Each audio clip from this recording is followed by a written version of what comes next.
4. ¿Por qué tengo que arrepentirme? Algunas de las dificultades que vimos en el capítulo anterior no tienen que ver con el sacramento de la confesión, sino más bien con una dificultad para reconocer el propio pecado y arrepentirse de corazón. Puesto que el arrepentimiento es la clave principal para preparar una buena confesión, en este capítulo nos detendremos en esta cuestión tan importante. Dios mismo nos invita al arrepentimiento. No pensemos que la invitación al arrepentimiento es una obsesión de la Iglesia, que está siempre hablando del pecado o molestando a las personas que quieren vivir tranquilas. La invitación a la conversión no es un antojo de los obispos o de los curas. Aparece permanentemente en la palabra de Dios. Y la palabra de Dios está dirigida a cada uno de nosotros personalmente. Es Dios el que nos invita a convertirnos, porque sabe que necesitamos hacerlo permanentemente para no volvernos esclavos del mal, para que no nos engañemos creyendo que no hay nada que cambiar en nuestras vidas, para que estemos siempre atentos y dispuestos a mejorar. Veamos algunos ejemplos. En el Antiguo Testamento. En el exilio, Nehemías oraba así: estén atentos tus oídos y abiertos tus ojos para escuchar la oración de tu siervo, que yo hago ahora en tu presencia día y noche, por los hijos de Israel, tus siervos, confesando los pecados que los hijos de Israel hemos cometido contra ti.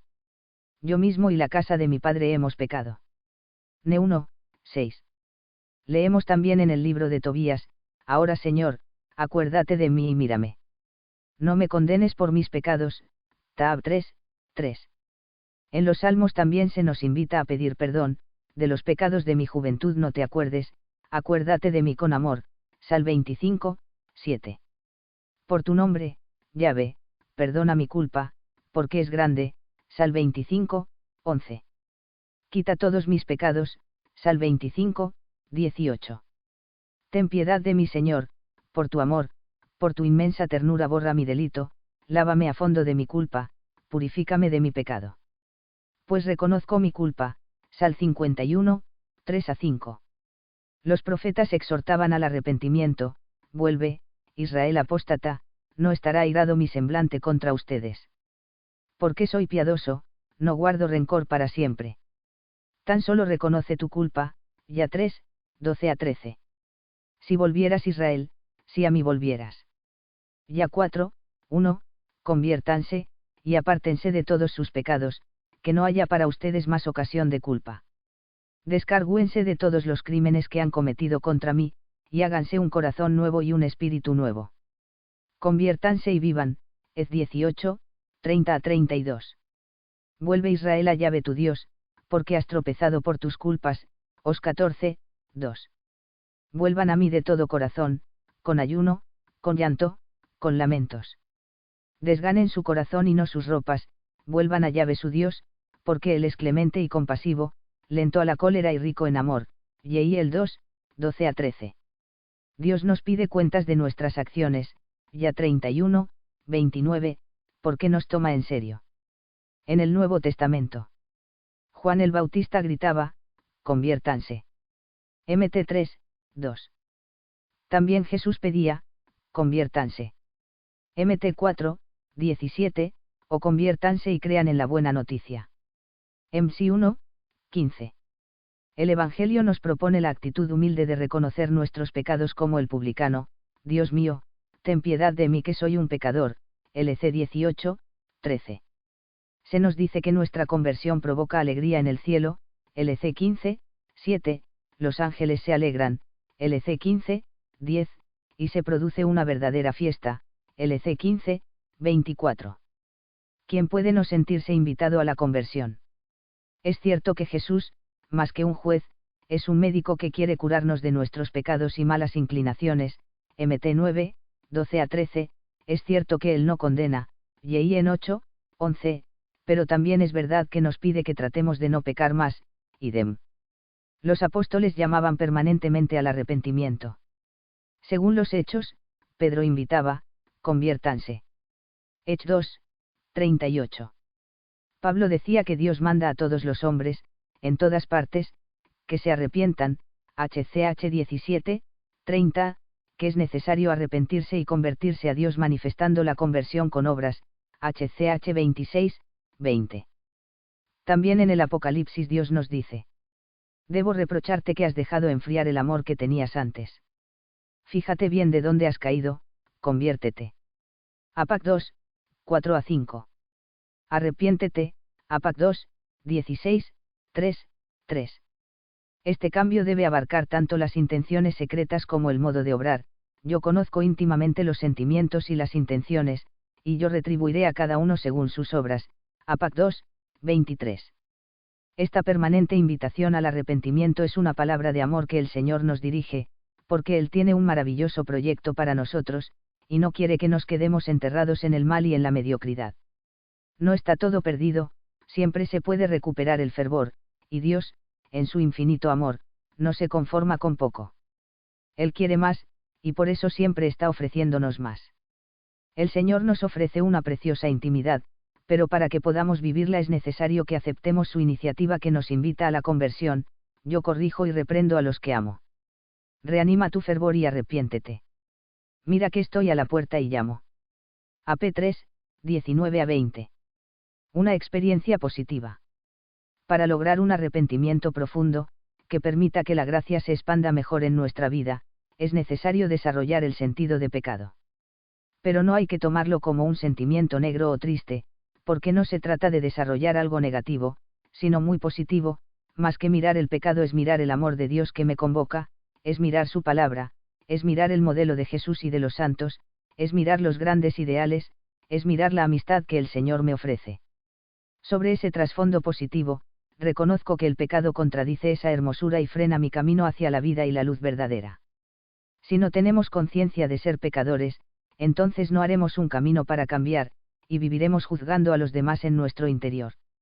Hay personas que dicen que no tienen nada de qué arrepentirse. Pero la palabra de Dios nos dice que si decimos que no tenemos pecado, nos engañamos, y la verdad no está en nosotros. 1 John 1, 8. Entonces, la dificultad está en nosotros, que ya no apreciamos la grandeza y la hermosura de nuestro ideal cristiano, y por eso pensamos que nuestra respuesta al amor de Dios ya es suficiente. Reconocer los propios pecados y arrepentirse es un sano realismo, porque indica que somos capaces de descubrir el carácter limitado de las propias acciones y del propio modo de vivir, el cual no siempre responde a nuestros mejores ideales. Nuestras decisiones y acciones siempre son ambiguas, siempre llevan una mezcla de luz y de oscuridad, siempre tienen algún lado débil. Reconocer nuestras partes oscuras es una honestidad liberadora, que descubre nuestras caretas y nos enfrenta serenamente con la propia verdad, nos libera de estar mintiéndonos y engañándonos a nosotros mismos. Por eso el arrepentimiento es liberador y al mismo tiempo es constructivo. Nos permite construir algo mejor con paciencia, partiendo de nuestra propia verdad. Porque si uno pretende construir la propia vida escondiendo cosas, construye sobre la mentira, edifica sobre arena, y tarde o temprano todo se vendrá abajo. El arrepentimiento permite abandonar el camino equivocado, rectificar el rumbo y volver a darle la dirección correcta al propio caminar. De otro modo, uno se esforzará caminando y corriendo para no llegar a ninguna parte. De hecho, la palabra conversión significa precisamente eso, cambiar de rumbo, dar la vuelta. No olvidemos que nuestras acciones nos van construyendo o nos van degradando, nos van haciendo más libres o nos vuelven más esclavos. Entonces, no es indiferente rectificarse a tiempo. Cerrar los ojos para no ver, y seguir caminando tercamente para el lado equivocado, no hace más que esclavizarnos siempre más, nos ata más y más a las cadenas de un pasado que nos condiciona y nos encierra. La alegría de seguir creciendo. Decía Max Scheler que si alguien no se da cuenta de ningún pecado y por lo tanto piensa que no tiene nada de qué arrepentirse, sería un dios o una bestia. 18 Cuando alguien cree no tener nada de qué arrepentirse, solo debería considerar su propia experiencia interior, vería que a menudo siente que su vida concreta no está del todo en armonía con sus grandes ideales, que en realidad en todo lo que hace no es completamente el mismo, que no siempre se ha sentido coherente, que se ha dejado llevar por propuestas que no coinciden con sus propias convicciones, que a veces no ha cumplido sus obligaciones o no ha hecho el bien con firme convicción, que se ha dejado dominar por intereses y necesidades que lo han vuelto tibio en sus compromisos, que en la relación con los demás a veces apareció la intolerancia, la incomprensión, o la tristeza por el bien ajeno, que a veces no ha vivido su entrega con alegría, seguridad, paz o profunda confianza. Si uno vuelve a mirar los grandes ideales y los grandes modelos, podrá reconocer que hay una distancia entre lo que es y lo que está llamado a ser. Entonces sí tiene algo de lo cual pedir perdón. Por eso los santos, en esta vida, también se pueden reconocer sinceramente como pecadores. Sin embargo, esto debe hacerse de tal manera que uno no se vuelva escrupuloso o triste, porque eso sería agregar una nueva contradicción en su vida. Los grandes ideales implican alegría y esperanza para lograr un proyecto que todavía no está realizado del todo. Pero también se requiere humildad para aceptar que uno todavía no alcanzó ese proyecto, y paciencia para aceptar que lleve su tiempo. Es humildad para reconocer lo que falta, pero sin ansiedad, porque uno confía en la misericordia de Dios y acepta que solo es una criatura limitada, que necesita hacer un lento proceso. De este modo, uno asume que no es un Dios o un ángel acabado, sino un ser en camino, porque Dios lo colocó en esta tierra para hacer ese camino, para vivir una historia de crecimiento y perfeccionamiento dinámico que se acaba solo en la muerte. El arrepentimiento es un nuevo punto de partida. No es detenerse en algo negativo, sino sanar eso para alcanzar algo positivo, para reorientar la existencia y vivir mejor. Es orientarse más al futuro que al pasado, no es una fijación sino un proceso dinámico. Arrepentirse es tomarse en serio a uno mismo. Es recuperar el sentido profundo de la vida y de todo lo que uno hace, y por eso es comenzar a vivir con más alegría. Motivar la contrición.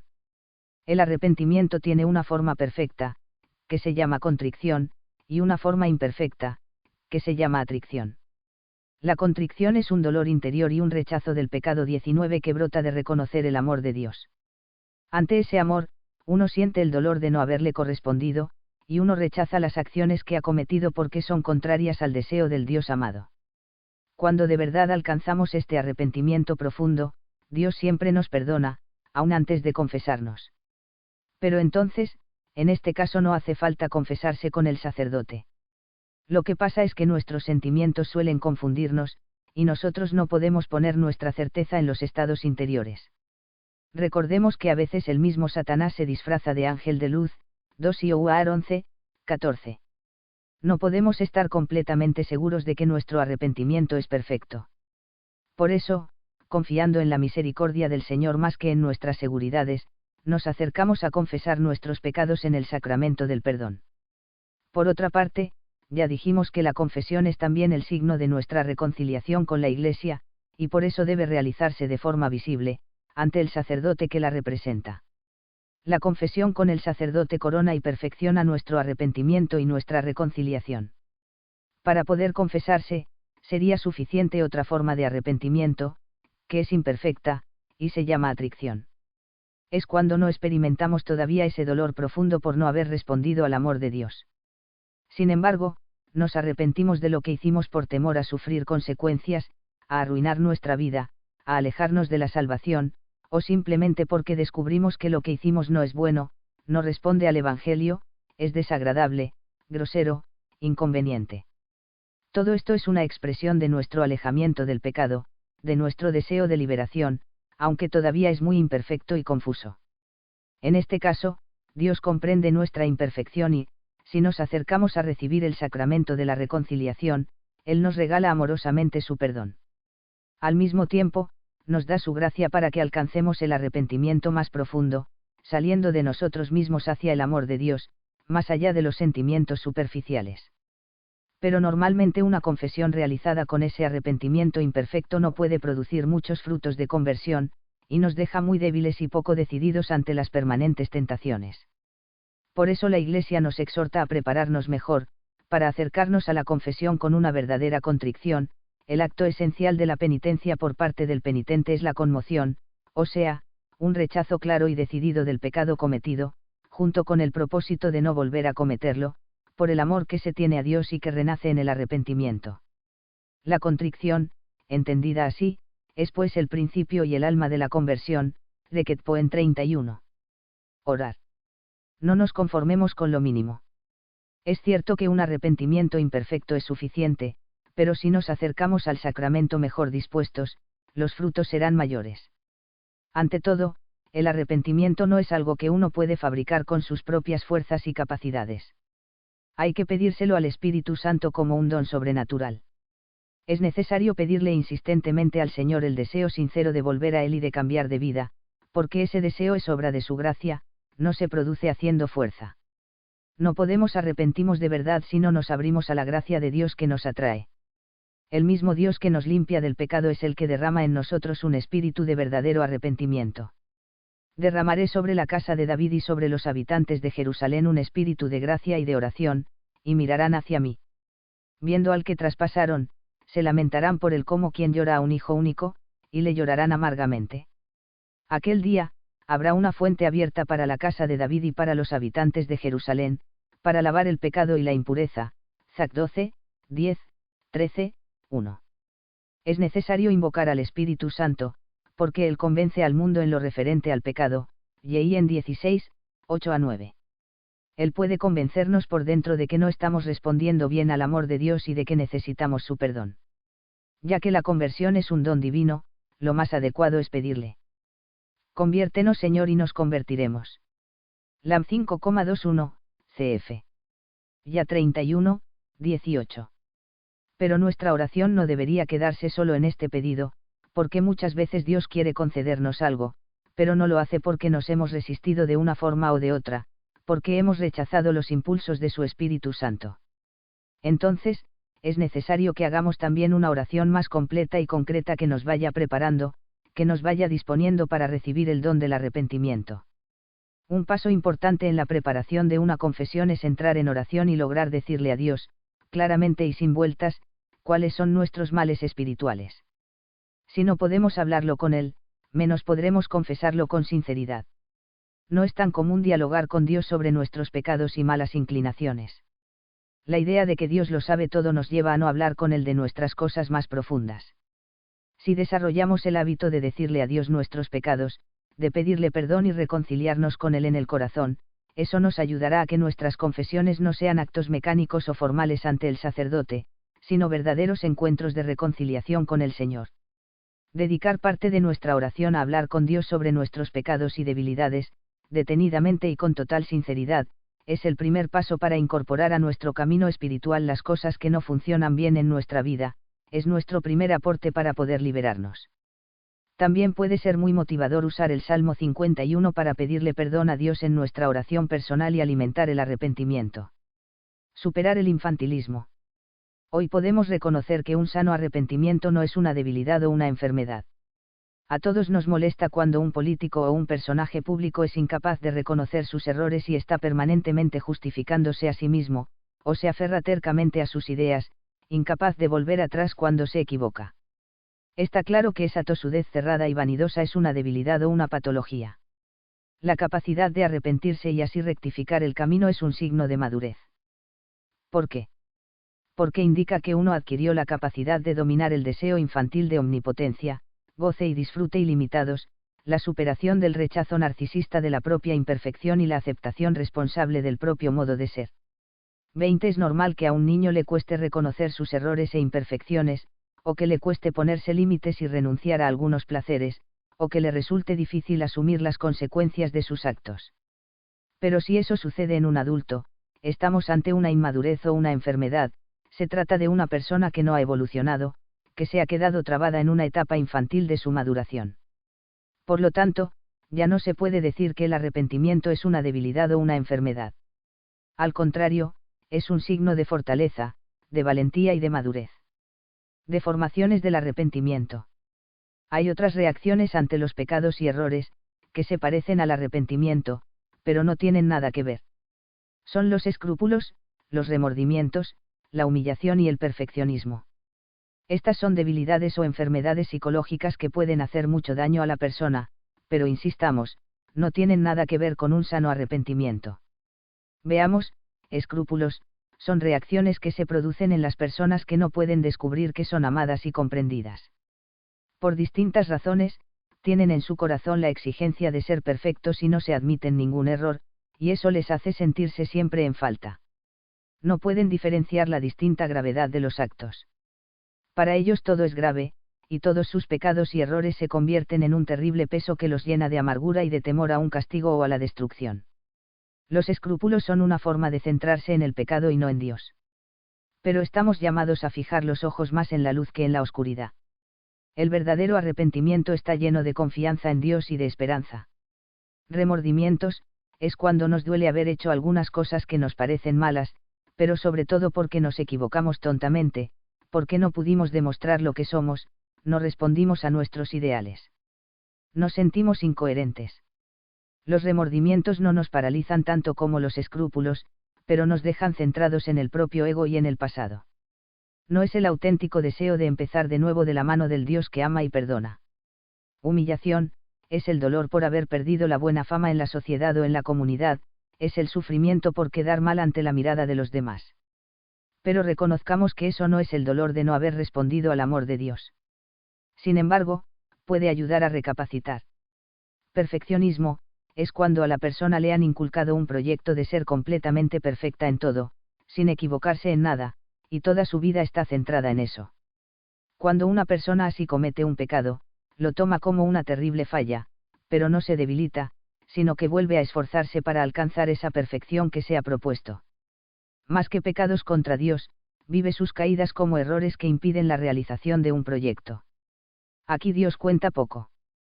Volver al propio lugar y devolverle a Dios el suyo. No querer reconocerse pecador es pretender que uno es tan perfecto, que de su persona no puede salir nada equivocado o imperfecto. Pero la falta de arrepentimiento también puede explicarse porque la persona solo reconoce errores, pero no pecados. Es decir, acepta que se ha equivocado, pero siente que en realidad no ha querido ofender a Dios con eso. Sin embargo, en definitiva todo pecado es un rechazo de Dios, todo pecado es algo contrario a Dios. ¿Por qué? Yo podré decir que cuando hago tal cosa no tengo la intención de hacerlo en contra de Dios, porque a Dios yo lo respeto y lo amo. Pero en realidad, cuando obro mal, estoy rechazando el proyecto de Dios. Entonces, quiero un Dios sin proyecto. Yo soy mi Dios, y yo creo mi propio proyecto. Nadie tiene que interferir en mis planes y deseos. Por lo tanto, quiero un Dios a mi medida, sin verdad y sin nada que decir, alguien que se someta a mis planes, que no pida nada, alguien que acepte lo que yo, con mi genial inteligencia he descubierto y con mi todopoderosa voluntad he decidido. Creo en Dios, pero yo siempre decido bien y hago lo que quiero. Así, en la práctica, yo soy mi propio Dios. No olvidemos que el pecado oscurece la inteligencia y debilita la voluntad. Es también engaño y seducción. Toca mi vanidad para hacerme sentir un genio poderoso, una persona libre y luminosa, cuando en realidad muchas veces soy un tonto dominado y engañado por las fuerzas del mal, arrastrado por los deseos y necesidades oscuras. Esas fuerzas no son todopoderosas, pero poco a poco se han llenado de poder porque yo se lo he ido concediendo hasta volverme esclavo. Y cuando uno ya se ha convertido en esclavo, cree que esa es la única forma posible de vivir, por eso no puede arrepentirse. A no ser que en algún momento acepte humildemente la atracción discreta de la gracia y con esa gracia pueda dar un salto liberador. Bien decía Agustín que el pecado más difícil de curar es no sentirse pecador, Canfis 5, 10,18. Sinceridad y verdad. La palabra de Dios nos exhorta, búsquenlo con corazón sincero. Porque el Santo Espíritu Educador huye de la falsedad, se aleja de los pensamientos vacíos, Sabuno, 1.5. No hay que olvidar que sinceridad y verdad no siempre son la misma cosa. Alguien puede sentir que es muy sincero, que dice todo lo que siente, que no es hipócrita. Sin embargo, puede suceder que no esté viendo con claridad su propia verdad. Ha ocultado ciertas cosas durante tanto tiempo, ha escapado de ellas y las ha escondido, hasta que su verdad ha quedado sepultada debajo de mucha apariencia, y ya no puede verla. Entonces, por más que sea sincero, porque no tiene conciencia de estar ocultando nada, en realidad no es verdadero.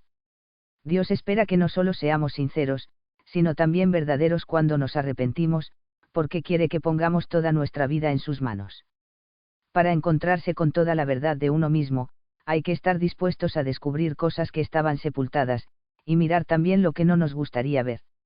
Si en el fondo del corazón hay algo que no queremos cambiar, y brota alguna queja contra Dios, no conviene ocultarlo. Esconderle algo a Dios, aunque sea un reproche contra Él, nos aleja del camino de liberación. Recordemos que Dios mismo en la Biblia nos invita. Vengan y discutamos.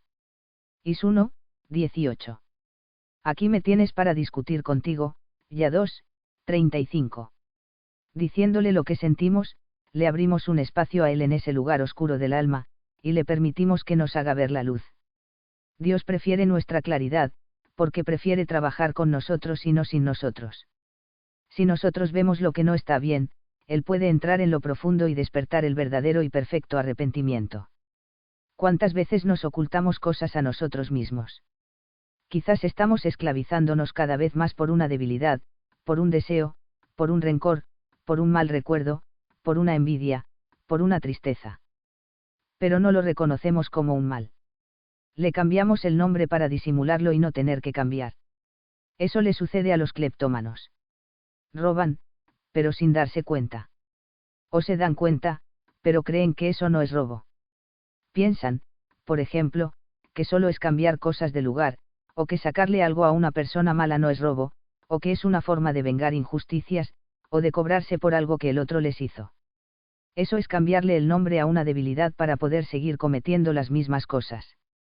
Lo mismo le sucede a muchos alcohólicos, que son incapaces de reconocer que han caído en el vicio, y pretenden que los demás crean que lo suyo es normal. Pero no nos engañemos, esto no le sucede solo a los cleptómanos y a los alcohólicos. Nos sucede a todos en mayor o menor medida. Cada uno trata de esconder o de disimular su punto débil para justificarlo y no tener que cambiar. Para eso, no hay nada mejor que cambiarle el nombre. Al orgullo lo presentamos como autoestima.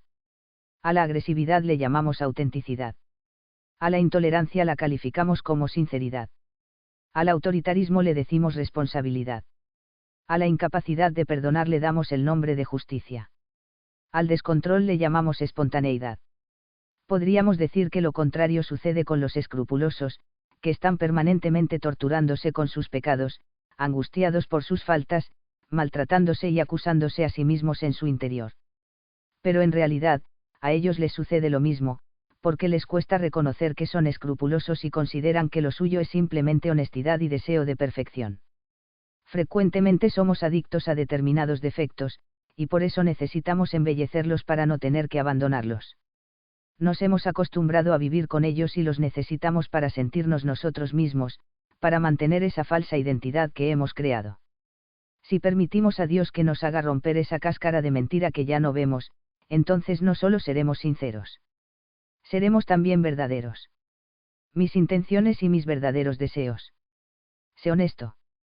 Te propongo que mires de frente tus debilidades y les pongas el nombre que les corresponde. Sería bueno que tomaras un papel y allí escribieras. Algunas veces fui agresivo, traté mal a algunas personas, fui cortante, poco amable. A veces robé, porque me quedé con cosas que no eran mías, frecuentemente critiqué a otras personas, etc. Luego, es necesario que te hagas esta pregunta. ¿Realmente quiero liberarme de ese defecto? Alguien puede aparentar ciertas cosas, pero en realidad su corazón puede estar buscando otras. Por eso, hay personas que aparentemente son cristianas, oran, van a misa, hablan muy bien del Señor, pero en su corazón, en la verdad secreta de su interior, en realidad no buscan a Dios. Al mismo tiempo que rezan, pueden estar planeando destruir a alguien, o maquinando la manera de dominar a los demás, o alimentando odios, o pensando solo en su propio bien o en la consecución de algún secreto y prohibido placer, y además, sin el deseo real de cambiar. Es allí, en esas intenciones escondidas, donde quiere entrar el Espíritu Santo. Eso es precisamente lo que más le interesa, porque todo lo demás puede ser una coraza, pura apariencia, porque muchas veces la porquería del corazón se disfraza de buenas obras y de bellas palabras. Satanás se viste de ángel de luz, 2 Ioar 11, 14. Nunca habrá verdadera conversión, ni madurez, ni felicidad real, si no permito que el Espíritu Santo entre allí, en lo más secreto, en las intenciones ocultas que me mueven, si no permito que me haga ver la falsedad de esas intenciones y no me dispongo a permitir que me las cambie. Si no puedo cambiar, lo mismo es importante que reconozca que eso no es bueno, que eso no responde a la voluntad de Dios, porque sólo así podré al menos encontrarle un sentido a ese mal en mi vida, y me servirá para ser más humilde, más compasivo, más solidario. Cuando nos engañamos pensando que nuestros defectos no son algo malo, entonces no aprendemos nada de ellos, no nos sirven para ser más pacientes y comprensivos, ni para ser más humildes y simples ante Dios. No nos sirven para nada, porque no los integramos en nuestro diálogo con Dios.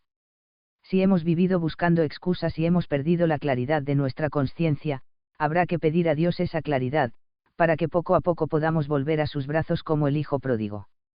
El deseo de convertirse es ya el inicio de la conversión. Pero si no está, al menos habrá que comenzar a pedir ese deseo. Muchas veces hay que comenzar pidiendo a Dios el deseo de reconocer lo que contradice su plan para la propia vida, lo que debe cambiar, porque solo desde ese reconocimiento se puede desear el cambio y así iniciar un proceso de liberación. Esto es pedirle a Dios que, si es verdad es mejor vivir sin esa atadura, Él mismo nos haga ver interiormente que nos conviene liberarnos.